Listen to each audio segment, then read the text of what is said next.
Hello everyone, welcome back into this channel, and in this video I would like to show you the way how you can create a slow rotations video on a CapCut.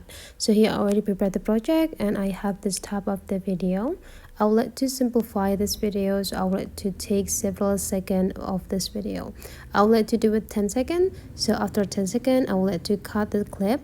Just go tap it, split, and delete for the rest.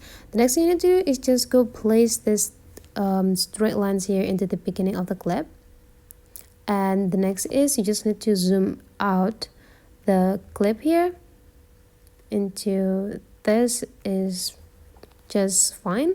Then you just need to go click this add keyframe tools, and the next thing you need to do is just go bring this straight line into the end of the clip, and the next you just need to rotate the video that you have here slowly and slowly. And now this is what will you got.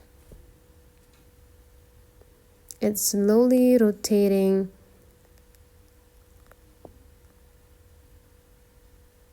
So that's for today's tutorial, guys. Hopefully you enjoy this, and let's meet again into other tutorial.